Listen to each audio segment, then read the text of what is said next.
You're listening to the Dr. Nina Show with Dr. Nina Savelle Rocklin, only on LA Talk Radio. Hey there, welcome to the Dr. Nina Show on LA Talk Radio. I am your host, Dr. Nina Savelle Rocklin, and I am here to help you stop counting calories, carbs, or fat grams, or macros, or anything. Stop dieting so you can easily get to your healthiest weight and get on with your life, because that is my goal. I want you to wake up and think about your day, not your diet. Think about what you want to do that day instead of what you weigh. If you would like to call in and talk with me today, the number is 323-203-0815. That's 323-203-0815. I would love to hear what is on your mind, what is eating at you, because the real problem with binge eating, stress eating, any kind of emotional eating, the real problem is not food. Food is actually the solution to the problem. The real problem is what's underneath, what is eating at you, what is weighing on you. So please give me a call. Don't worry about interrupting me if I'm talking about something else. If I'm talking to somebody, just wait till I'm done with that call and I'd be happy to talk with you. Josh wants to talk about self-criticism, which goes right into my talk today, which is about the ways that we sabotage our emotional health. And one of the ways, of course, is the way we talk to ourselves in a critical way. I just want to finish with the question earlier about depression being a trait for neurotypical versus neurodiverse people. Depression, and again, I am not an expert in neurodiversity, so this is off the top of my head, but my belief is that it is an issue for people, humans on this planet. And sometimes we are depressed because of our chemistry, and sometimes we are depressed because of, so it's a brain-based situation. And sometimes we're depressed because of situations in our lives, which of course, there's a mind-body connection. So what goes on in our minds affects our brains. What goes on in our brains affects our minds. But the good news is that when you can, when you have situational depression or situational anxiety, you can learn to think in a different way, which in turn affects your brain, which affects how you feel. It all circles around. So let me ask you something, and this is to Josh's question, and which you're weirdly psychically aligned, because I really wanted to talk about this. How do you talk to yourself? Do you say mean things that you would never say to anybody else? You would never think of saying to a friend, a partner, someone you actually care about, a child? If you are mean to yourself, if you are critical, guess what? It is affecting how you feel and how you eat. If you're mean to yourself, there is a very high probability that you are going to want to eat just to get away from your own mean voice. Remember, thoughts and beliefs lead to feelings, lead to behavior. So if you're attacking yourself and saying all kinds of mean, critical things, you're going to feel bad, really bad. And if you do not know how to respond to yourself in a kind, critical, comforting, non-critical, comforting, supportive voice, you're going to use food or whatever to escape, to numb, to comfort yourself. So part of how you change your relationship with food is changing your relationship with yourself. When you are no longer saying mean, horrid, awful, critical things to yourself, you're not going to feel bad. Then you don't need food to cope. And if things happen in life, as they do, that make you feel bad, because unfortunately we can't live in a world where everything's good all the time, which is actually a good thing, because how would we appreciate the good if we didn't sometimes have the bad?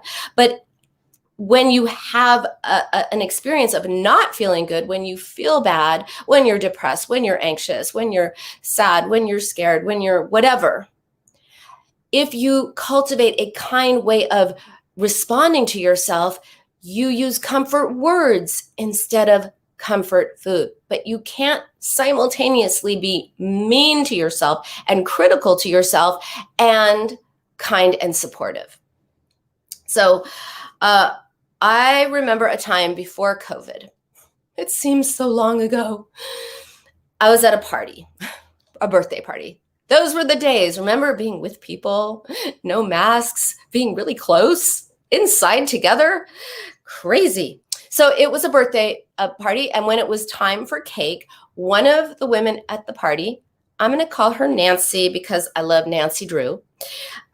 Nancy said, "Ooh, that looks really good, but I shouldn't eat it. I really shouldn't go anywhere near that cake."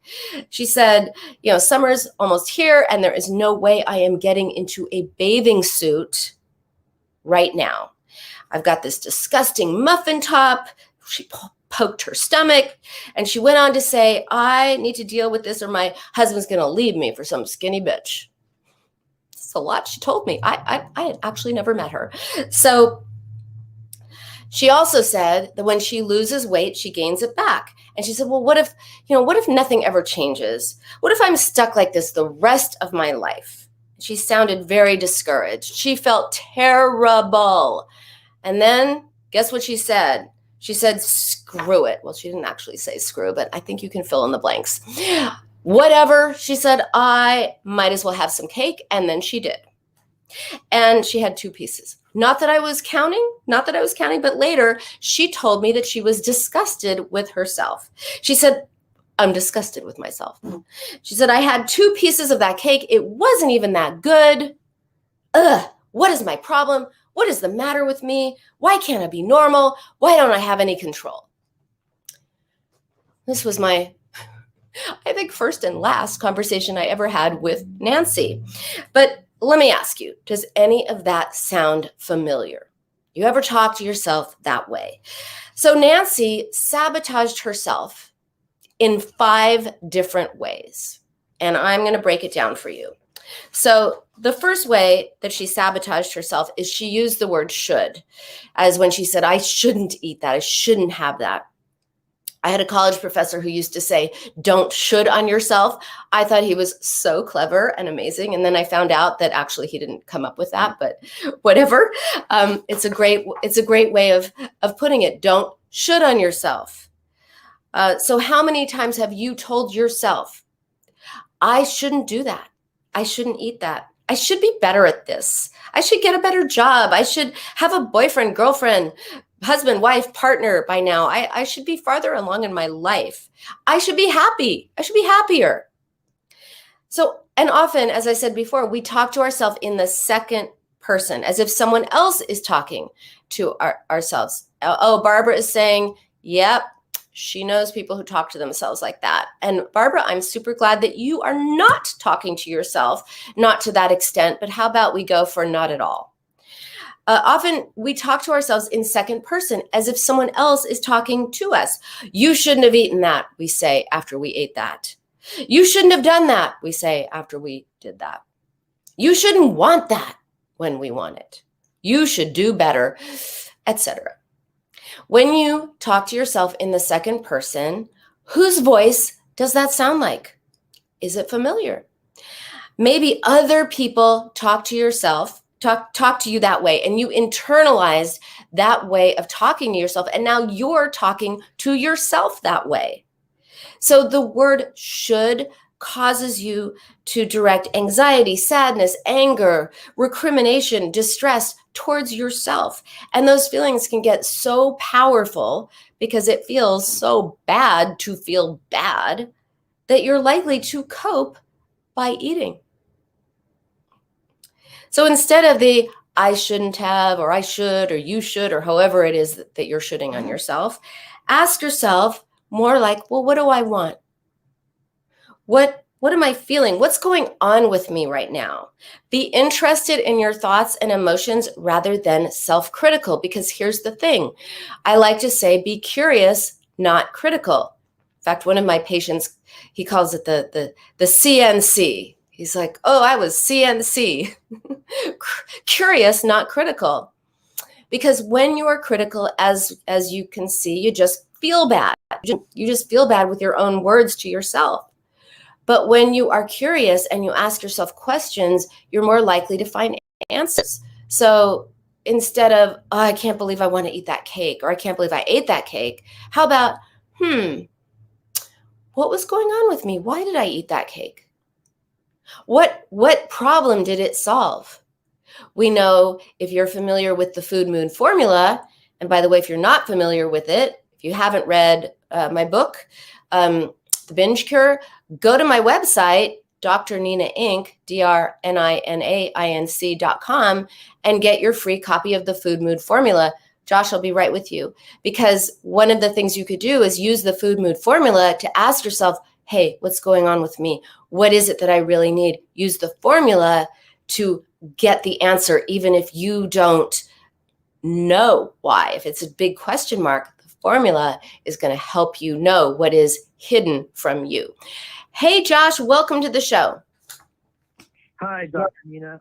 Thanks for taking my call. I was interested in self-criticism when I saw your Instagram post, because I feel like that's where everything is. That's sort of how we can do damage to ourselves without even really knowing it. I mean, it's pretty much all unconscious. We don't know that we're doing it to ourselves. It becomes very automatic, and it can feel like perception is reality. So it can feel as it can just feel familiar. And when we get used to criticizing ourselves, when someone else is critical, it doesn't feel critical. It feels familiar and natural. But when you are kind to yourself and you get used to that, and someone else is critical, you're going to say, oh, I don't like that. No. How do we get to be self-critical is also the key. And often it goes back to childhood, when we're not treated well in childhood. And I don't mean like big trauma and abuse, because there are two kinds of trauma, as you know. There's big T trauma, which is a horrible, awful thing that happens, or there's little T trauma, which is a smaller thing that happens over and over and over. A big stab wound versus 1,000 small cuts. The 1,000 small cuts also hurt. And when we're hurting as children, we don't have the wherewithal to say, wow, I'm not being treated the way I need to be. So it must be something to do with my parents. Maybe they're going through something. No, children say, what's wrong with me that I'm being treated this way? I feel bad. I must be bad. And that begins the effort to change and figure out, well, what's wrong with me? How can I turn myself from bad to good? Because then I'll get the good treatment. That's the illusion. But it becomes a conviction that there's something wrong, and other people are going to see it. And so you become self-critical and you feel like something's wrong with you. Yeah. That's trauma, right? I mean, that's a great definition of trauma. Or what happens as a result of trauma. We become the abuser. Of ourselves, often. Yeah, and ourselves through eating. I mean, one of the things that I was thinking about when I saw your post was, you said, eating is a way to sort of self-soothe, maybe? Is that what you were saying? But I was going to say that it's also a way of sort of abusing ourselves. Well, unconsciously. Well, absolutely. I mean, it's different. I should also say it's different for everybody. So it serves different purposes. If you feel, for example, we've talked about in last week, loneliness. Food fills the void of loneliness. So it symbolically fills a void. But if you feel guilty, you feel guilty somehow in the world for something, or just a pervasive sense of guilt about, whatever, then food can be a punishment, because guilty people have to suffer. This is all unconscious. I mean, you're not thinking, oh, I'm so guilty, I'm a bad person, I need to suffer. But that's what's going on underneath.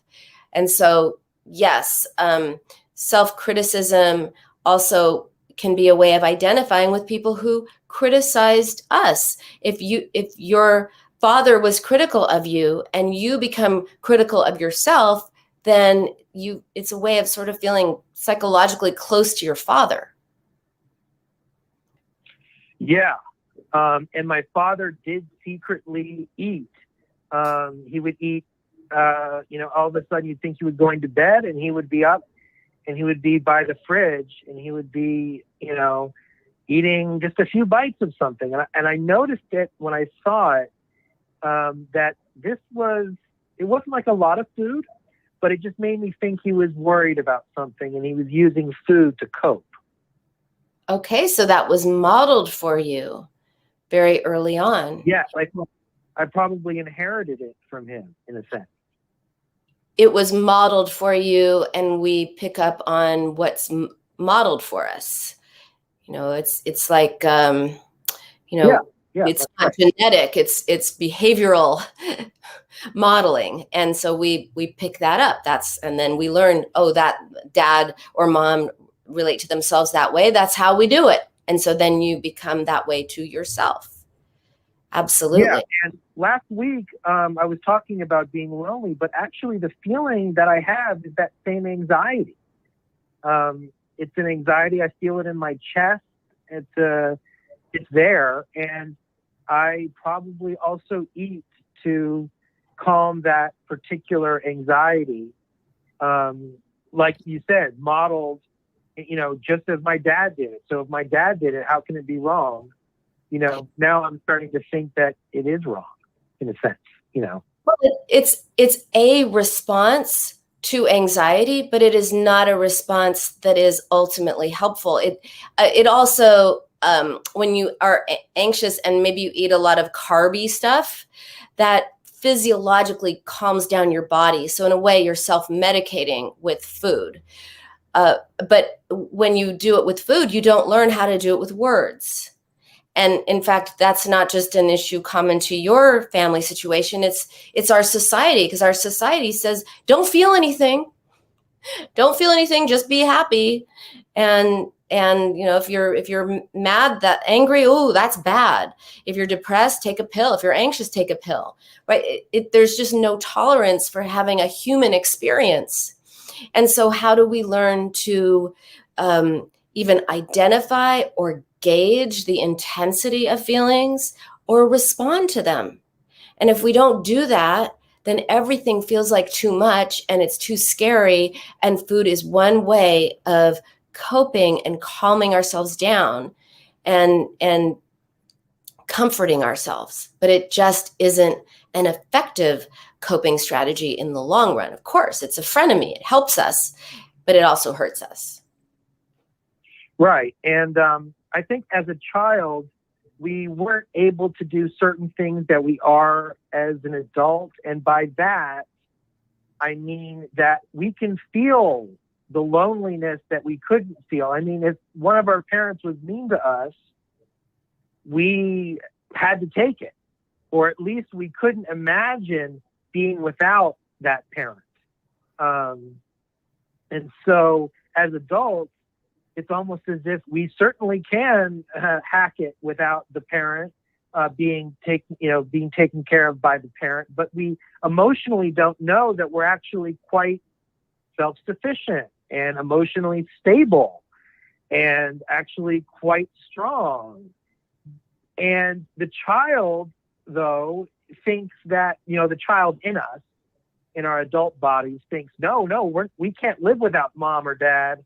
And so we must behave and we must, go through all of these, suppressing of emotions and suppressing of fear and all of the things that as adults, we wouldn't have any problem with what we felt as a child now, but we don't know that. Exactly. And I encourage you to say, I as a child, and I didn't realize my strengths, but I do now. Take it from the general to the specific for you. And of course, what to do about this? You can't just say, well, it's in the past. It's haunting your present.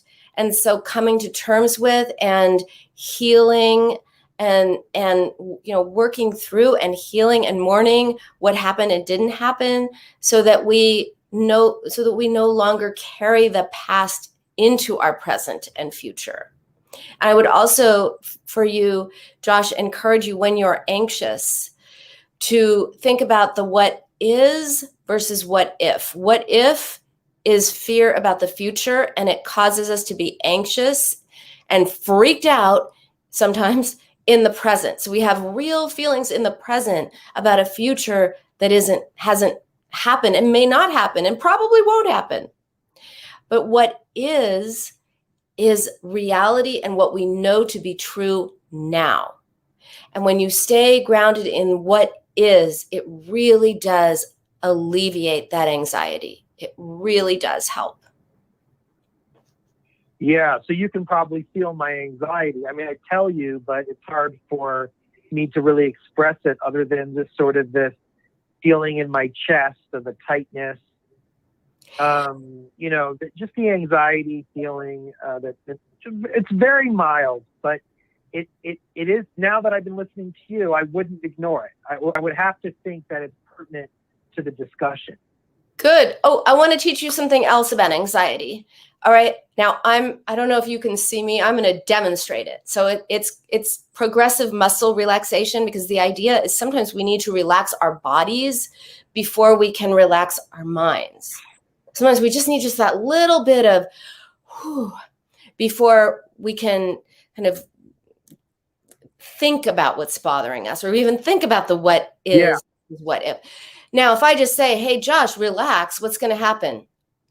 Absolutely nothing. So I'm going to tighten up. Exactly. Relax. That doesn't help. Just relax. It's about as helpful as saying, like, just forget about it. Just let it go. Yeah. Doesn't work that way. Okay. So what you do is you tighten up, and I'm doing it. I'm tightening, like you can't see me. Well, you can see me sort of tighten my arms. You get as tight, all your muscles, abs, arms, legs, like just tighten everything up as much as you can. And ideally you hold it for 10 seconds, but we're just going to hold it for 5, 4, 3, tight, tight, tight, tight, 2, 1. Now relax. Relax. Yeah. You feel it?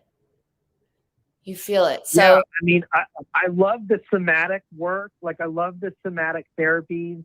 I feel like they're very similar to psychoanalysis, and they go a lot deeper than that.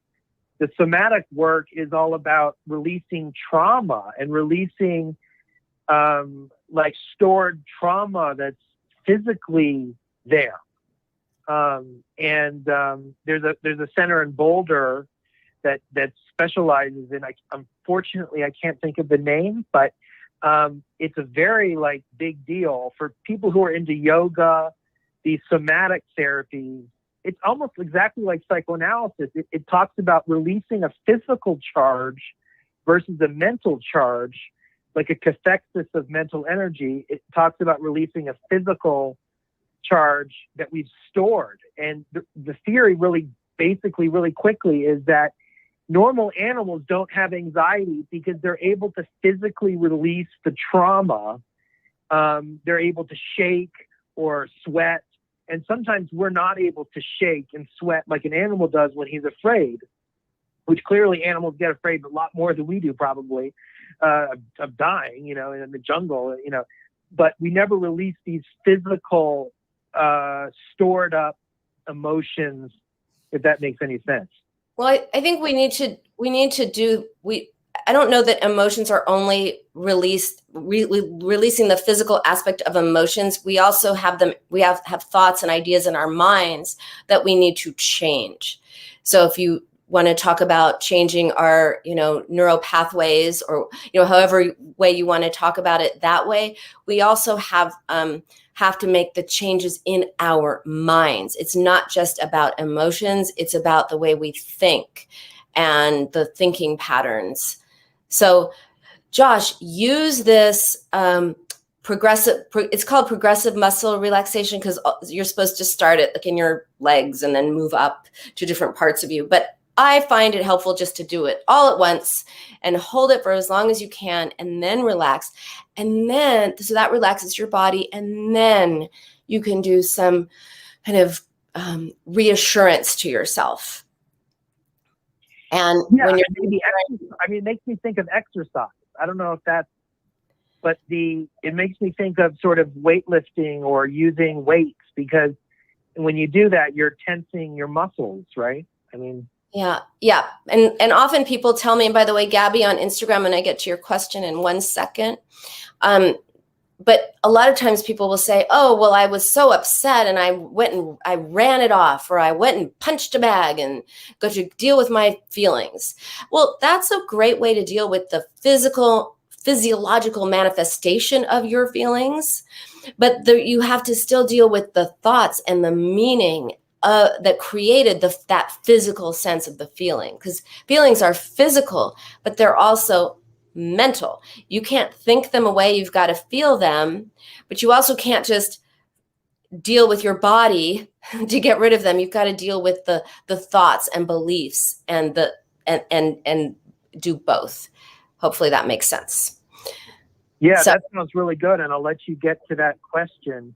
So yeah, thank you very much. And I was just going to ask where you think the unconscious sort of fits into all of this, but I think you kind of, you sort of talked about it a little bit. You know, as far as the anxiety, there's progressive muscle relaxation, but I'm wondering what's going on in my unconscious too. Well, often it's the unconscious has to do with thoughts, beliefs, ideas, expectations, prohibitions, conflicts that are out of awareness, but they're not out of operation. But not everything is unconscious. And the idea is to take what's unconscious and make it conscious. That's why I say you can't fight an invisible army. You just get beaten up. That's the unconscious army. But when you make it visible, when you make the unconscious conscious, then you can see what you're fighting consciously and go, you know what? No, not today. And so not everything is unconscious, right? But you want to figure out what leads to it. I mean, we can see the unconscious in our dreams if we analyze our dreams and like our mistakes, like our Freudian slips and stuff like that. You know, if you say like, oh, nice to see you, when you really mean like, oh, I wish I didn't see you, or something like that. You know, it's sort of like the unconscious is sort of coming up to the surface in our mistakes. And like we drop something on the ground or something that we made a mistake. Sometimes those things are unconscious. Absolutely. Or when people do negation and they say, it's not that I'm jealous, which pretty much means they're jealous. So, Josh, thank you so much for always a very interesting conversation. And I hope you'll call in next week and let us know how you do with this anxiety and with your challenging these thoughts. And be kind to yourself. Thank you very much, Nina. And you really helped me out. Thank you.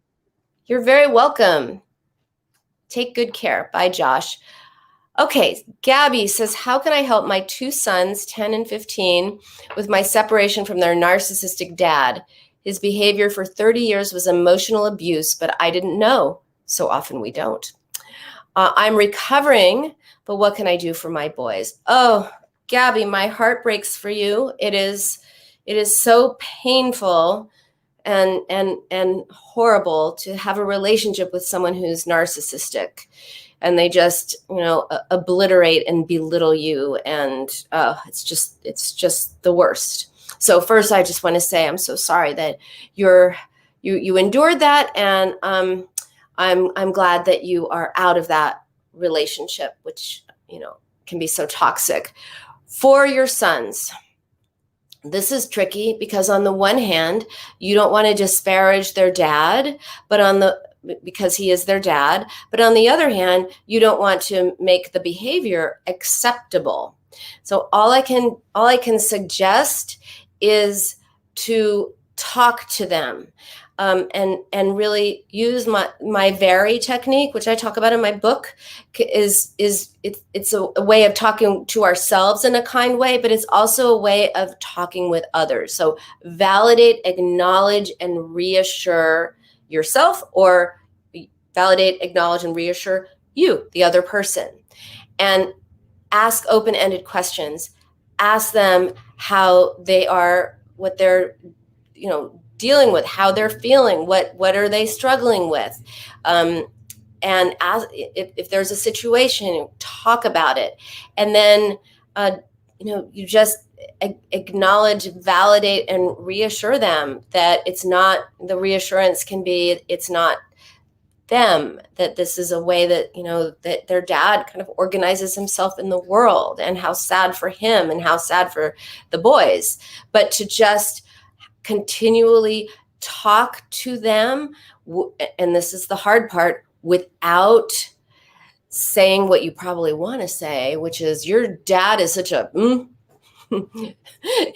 insert swear word insignias here, emoticons here, but you can do it, because they're going to feel maybe guilty about having feelings about their dad. You don't want to put him down, but you do want to put down his behavior. You do want to address the behavior. So it's not that dad is a bad person, even though you think he is, maybe, but that his behavior is unacceptable, and it doesn't reflect them. That is the most important lesson that they need to learn, that it doesn't reflect them. It has to do with the way their dad operates in the world. I'm not sure that answers the question. If are you still there? They're reluctant to talk. Yeah. Even if they're reluctant to talk, just talk with them. Say, I imagine you might be feeling this. And if they're like, oh, Mom, roll their eyes, skulk out of the way. Look, I've got a 13-year-old. I know how that goes. It's like they don't want to talk. But if you just keep talking, you just talk, if I were you, I might be feeling this or this. No, Mom. Well, I think that if it were me and this happened, I might think this and I might feel that. Even if it feels like you're having a monologue with yourself, believe me, it's getting in there. They are absorbing it, and you're making it safe for them. So just think about, what's going on and how they might be feeling. And if they probably don't want to, they might not want to, if they don't want to talk, they might not want to go to therapy or anything like that. But you can be the safe person for them, where they can talk about all of this. So it's going to take time.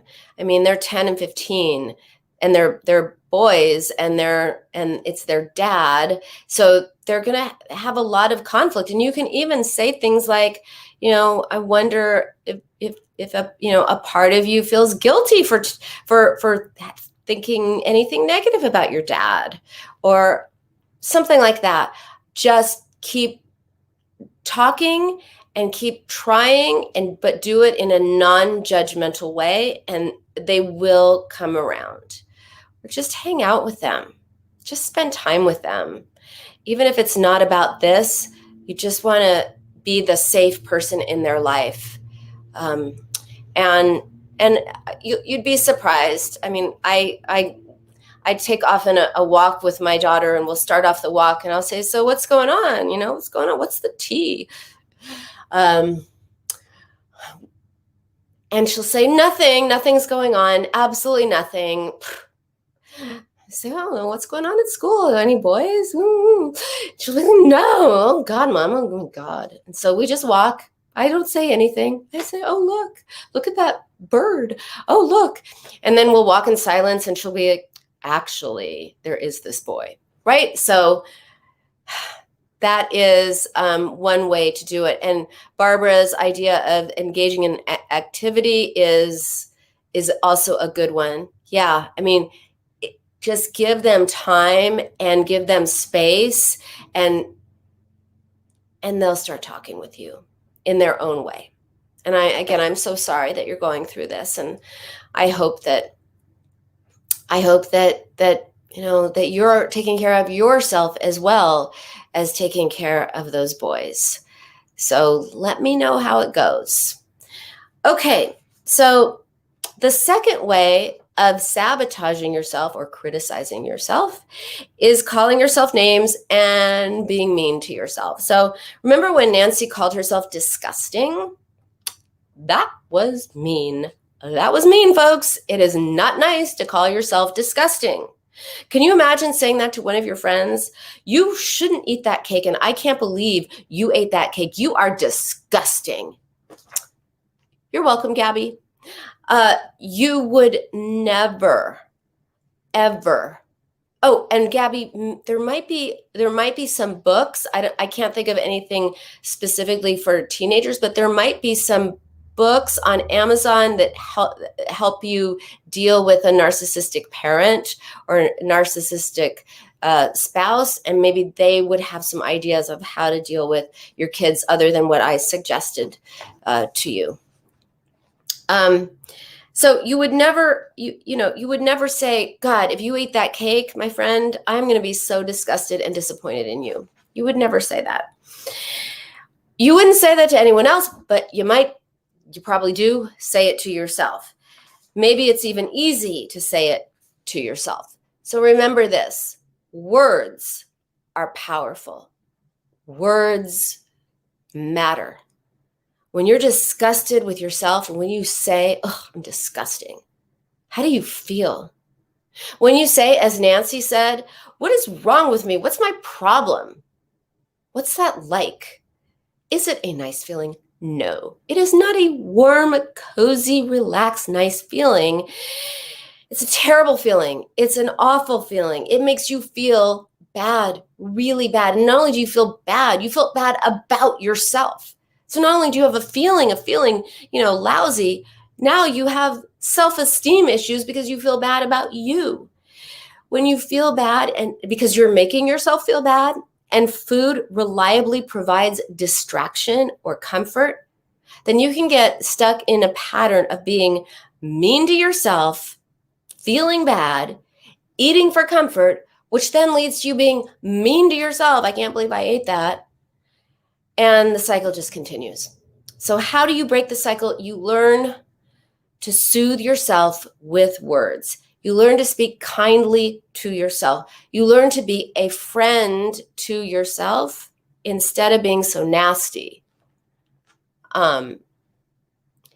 Josh is saying we eat when we want something else. Yes, well, we eat for comfort. We eat for distraction. We eat if you have eaten until your stomach hurts and you can't believe you still are eating even though you are so stuffed that it hurts. Well, maybe you're converting emotional pain to physical pain. Maybe instead of dealing with the emotions that are so painful, now you have the physical pain of being so full. And it is easier to get rid of physical pain than it is to get rid of emotional pain.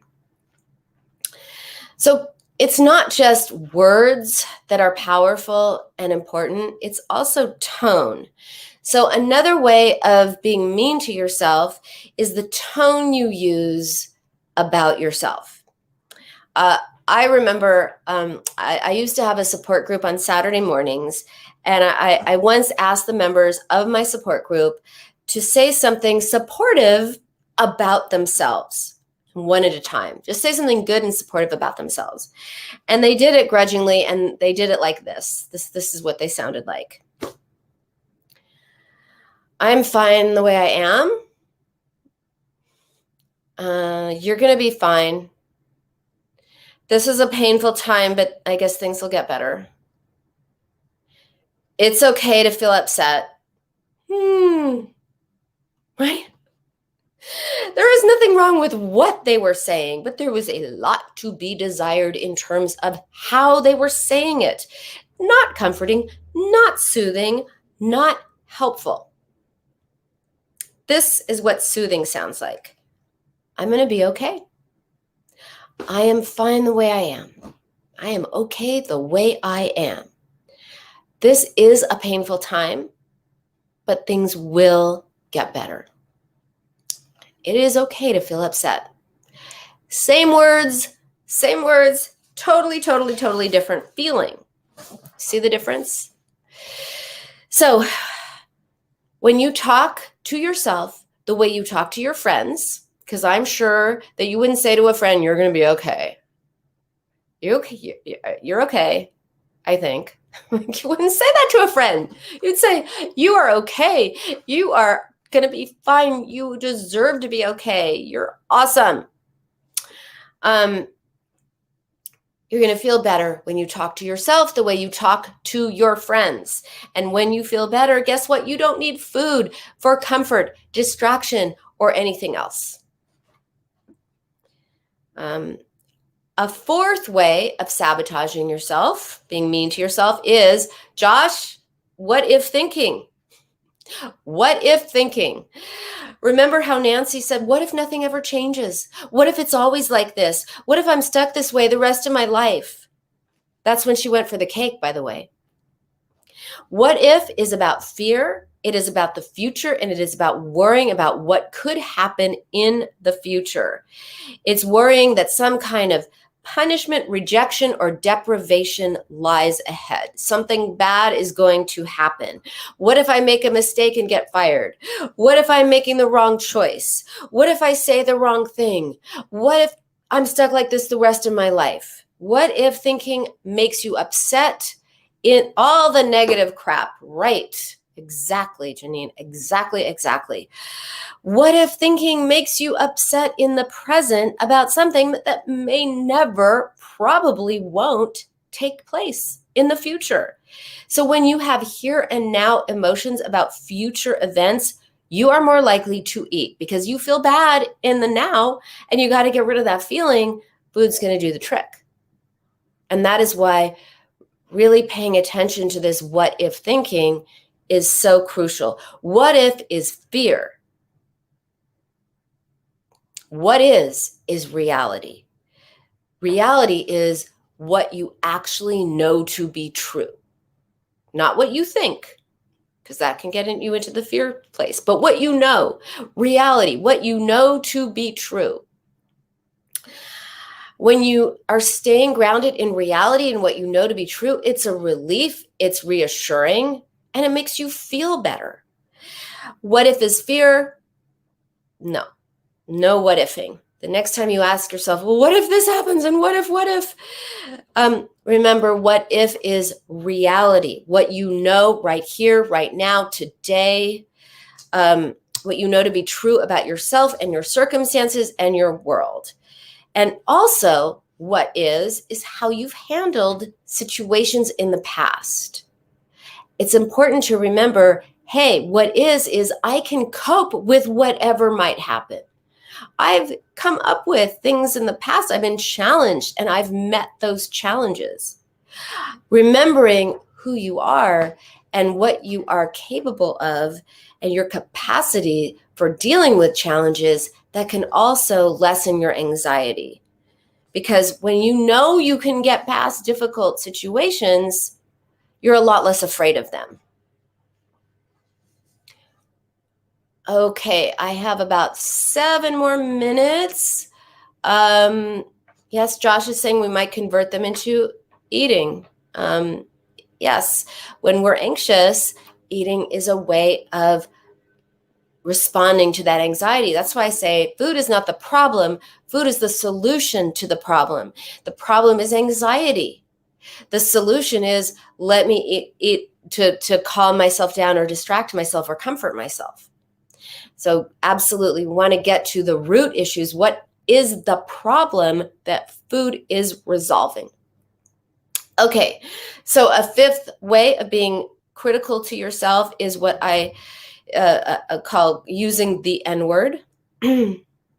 That N-word that I am talking about is normal. Normal. The definition of normal means conforming to a standard of what's usual, typical, or expected. So to be honest, I have yet to meet a so-called normal person because there is such a wide range of what's typical. And it is also based on where you live, the culture of your family, your neighborhood, your environment.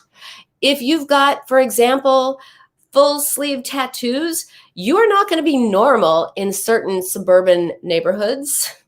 But you might be very normal in a downtown loft where everyone has tattoos and it's weird not to have any. So what's normal?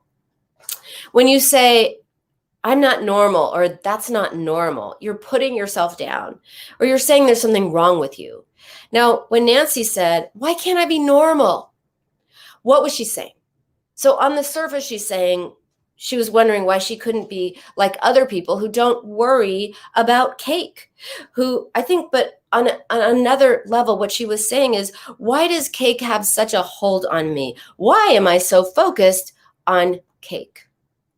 So there are a lot of possible answers to these questions. Maybe Nancy felt deprived. Maybe she needs more sweetness in her life.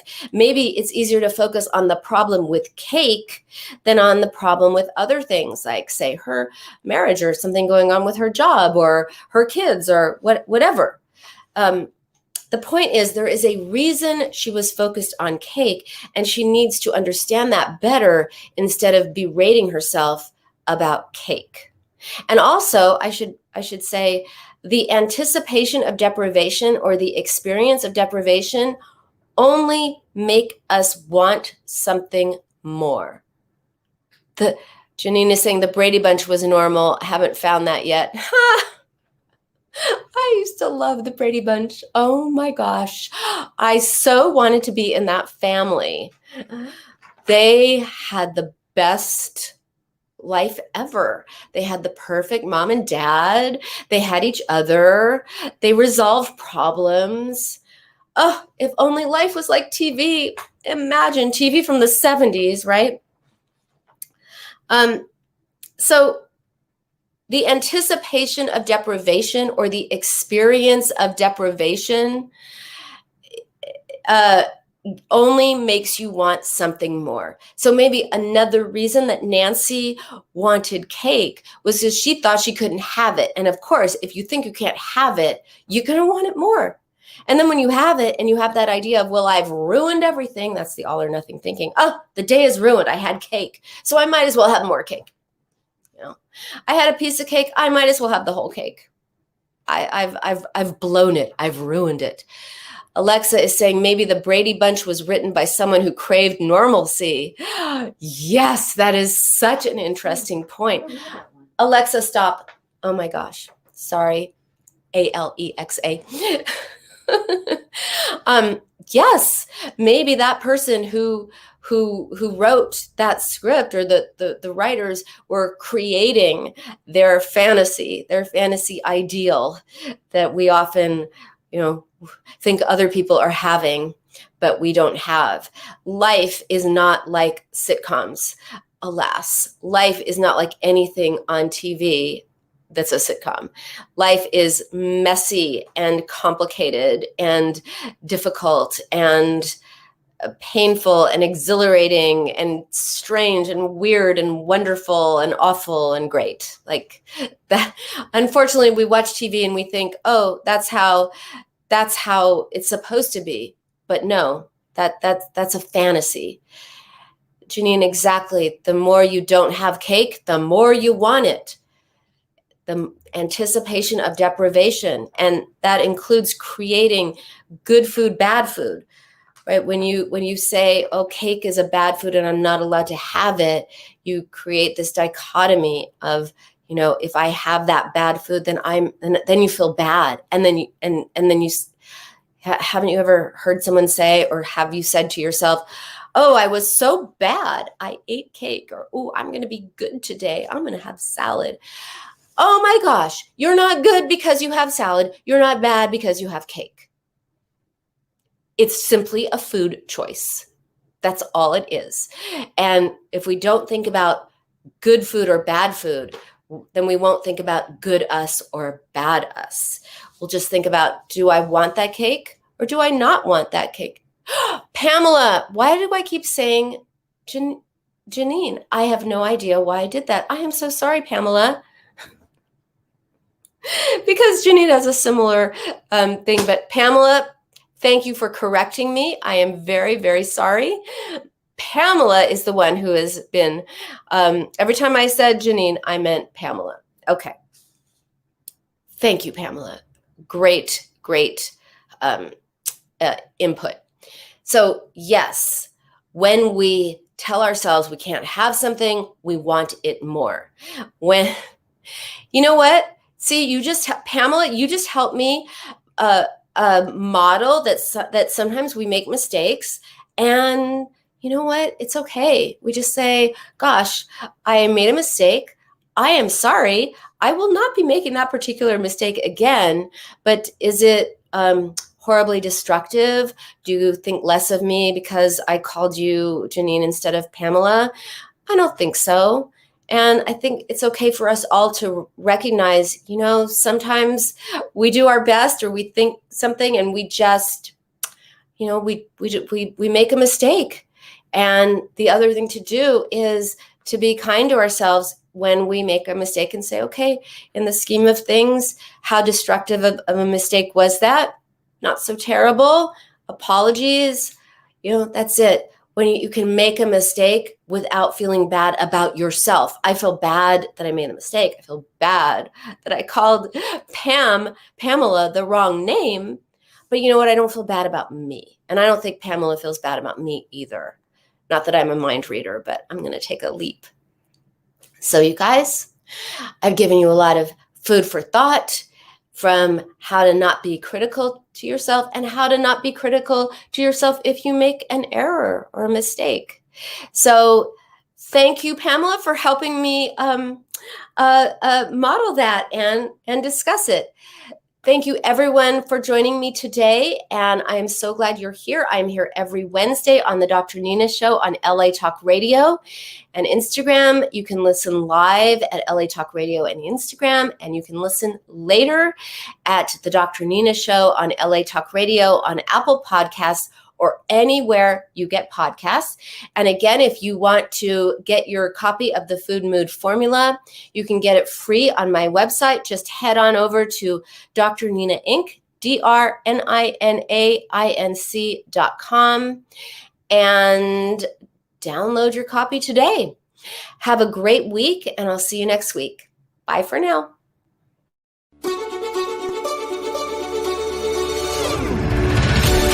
You're listening to the Dr. Nina Show with Dr. Nina Savelle Rocklin, only on LA Talk Radio.